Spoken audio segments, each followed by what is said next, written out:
काय करते ते म्हणाले काही नाही करीत. म्हणजे शाळेत जात नाही म्हणाले नाही. म्हटलं का बरं नाही? आमच्याकडे पैसे नाहीत. याचे जातीचं हुडकून काढ, कुठे नंबर आहे, सवलत आहे ना. मग त्याचं सवलतीच्या साह्यानं ते नाव हुडकून काढलं, शाळेत घातलं, शाळेला प्रारंभ झाला. हे संभाजीनगर सारख्या कॉर्पोरेट शहरामध्ये घडतंय. आपल्या गावात काय असेल, सर्वेक्षण पुरुषांनी करावं आणि कृती आमच्या महिलांच्या पुढाकाराने व्हावी. घडलं पाहिजे. हे सगळ्यांना जे पुरस्कार दिलेत ना, पुरस्कारात इथं बसलेत, त्यांनी हेच केले. हे कसं करायचं, कसं गोड बोलायचं, कोणत्या घरात किती घुसायचं, यांच्याकडून शिका. हे केलं पाहिजे म्हणून पुरस्कार आहे. पुरस्काराने त्यांचं सगळं जीवन उजळून निघालं असं समजायचं काही कारण नाही. दुसरी गोष्ट मला सापडलेली, मी तिकडे मुद्दाम लक्ष देतोय. बाबासाहेबांचं जानवं या विषयावरचं मला भाषण सापडले आहे माझ्याकडे. आता पुढे ते शासन त्याच्या संबंधात मी आता काही बोलत नाही, नंतर नंबर घ्या. मंडळी, शूद्री धर्म समुत्पन्नो कुशकश्च महामुनी तपस्यात ब्राह्मणो भूयात तस्मात् जातीर्न कारणम. जात हे त्याचं कारण नाही, तपश्चर्येमुळे ब्राह्मण होत असतो. पुढचा मला सापडलेला आणखीन एक 398 क्रमांकाचं धम्मपद आहे. धम्मपदातलंच आहे. धम्मपदाचं प्रकाशन नागपूरचं आहे. जसं महाभारतामध्ये गीता असते तसं त्रिपिटकामध्ये धम्मपद असतं. त्यातलं एक धम्मपद आहे.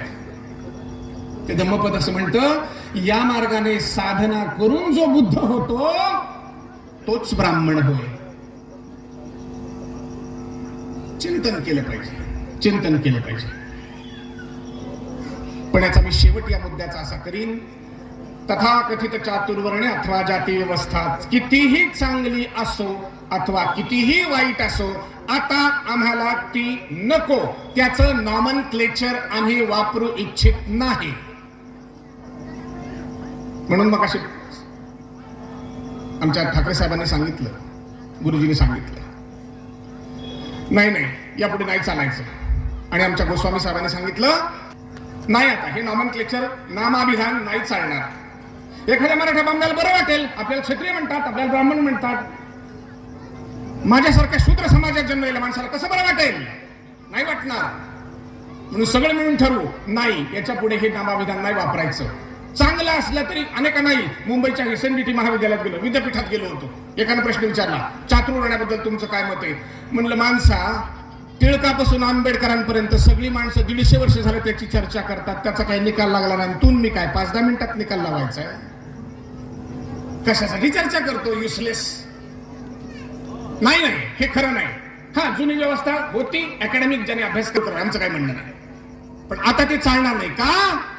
हे पुढचं वाक्य माझं सगळं भाषण विसरून जा. एवढं फक्त लक्षात ठेवा, जुनी समाज व्यवस्था जाऊन 75 वर्ष झालेली आहेत. नवीन समाज व्यवस्था येऊन 75 वर्ष झालेली आहेत. नवीन समाज व्यवस्थेचा अभ्यास कधी करणार? कधीतरी एकदा पोथी पुराण जरूर वाचा, माझं त्याच्याबद्दल काही म्हणणं नाही. पण कधीतरी एकदा आमच्या या पवनी नगरामध्ये संविधान अभ्यास मंडळ स्थापन व्हायला काय हरकत आहे? त्यातली कलम वाचूया. विशेषतः त्यांनी उल्लेख केलेली 13 ते 35 कलम, त्याचा तर अभ्यास करूया. ती नवीन समाज व्यवस्था आहे आणि नवीन समाज व्यवस्थेचं नाव आहे संवैधानिक समाज व्यवस्था. जुन्या चर्चा जरूर करा. काही मंडळींना त्याच्यात रस येतो, जरूर केलं पाहिजे. अकॅडमिक करा, कसंही करा, पण विसरू नका की ती जाऊन 75 वर्ष झाली आहेत. नवीन समाज व्यवस्था आलेली आहे, तिचा अभ्यास करा. पूर्वी शिक्षण कसं होतं, आता शिक्षण कसं आहे? पूर्वी पोलिसाचं काम काय होतं, आता पोलिसाचं काम काय आहे? पूर्वीचा पाणी व्यवहार कसा होता, आताच्या काय? याचा अभ्यास तौलनिक करा, मग कळेल नवीन समाज व्यवस्था म्हणजे काय. टिस नावाच्या एका टाटाने चालवलेल्या संस्थेत काल होतो.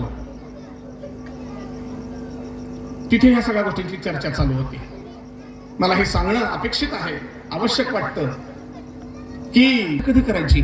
या संपूर्ण तिथल्या 3 दिवसाच्या कार्यक्रमात सगळेच पुरुष का बोलतात? आमच्या स्टेजवर येऊन महिला का बोलत नाहीत? हिंदू कोड बिलावर चर्चा चालू होती. हिंदू कोड बिलावर मिस्टर किचनेर यांना लिहिलेल्या पत्रात बाबासाहेब आंबेडकर म्हणतात, this Hindu code bill is 100 times important than constitution. त्या पत्राचा उल्लेख आहे. हिंदू कोड बिल नावाचं एक पुस्तक माझ्याजवळ या क्षणीही आहे. मला असं वाटतं बाबासाहेबांनी अत्यंत विचारपूर्वक धीर गंभीरपणाने हा संपूर्ण भारतवर्ष एकात्म व्हावा म्हणून जे प्रयास केले आहेत, त्याच्यात संविधान आणि हिंदू कोड बिल याचा अभ्यास आमच्या महाविद्यालयांमध्ये जर रेग्युलर अभ्यासक्रमात होत नाही. मागच्या वर्षी आम्ही 3000 कार्यक्रम संविधानाचे केले, त्याच्या मागच्या वर्षी 1500 केले आणि 12 संविधान अभ्यास मंडळ ही आम्ही आता महाराष्ट्रात चालवतो. शेवटच्या मुद्द्याकडे येतो. जसं मगाशी त्यांनी सांगितलं सगळ्यांना शिक्षण, तसंच आणखीन एक बारीक नाजूक मुद्दा आहे. तो मुद्दा असा आहे, हळूच कुणीतरी येऊन मला विचारलं कार्यक्रम असा झाल्यावर, ते सगळं खरं झालं पण आम्हाला बामण होता येते का? प्रसंग सांगतो. नांदेडलाच आम्ही तिघ चौघाशी बसलो. लिंगायत एक होते, एक जण राजपूत होते, एक जण मातंग समाजातले होते, असे तिघ चौघ बसलो. आणि त्यात मातंगाने प्रश्न उपस्थित केला, आम्हाला ते हवन करता येते काय, जानवं असतंय काय? म्हणलं आत्ता मी सांगतो एवढं मटेरियल घेऊन या. घेऊन आले. म्हणलं पण ते हवनाच्या आधी जानवं घालावं लागतंय. तो आमचा मित्र म्हणाला जानवं घालीन पण जाळून टाकीन. हवन संपलं आणि त्याच्या पुढे मी हात केला. जानवं. ते म्हणलं कशाला? म्हणलं जाळून टाकायला. त्याचं वाक्य आहे, तिथे दुःख लक्षात येतं, लक्षात घ्या. दृष्टिकोन काही असू शकतो, चर्चा होऊ शकते.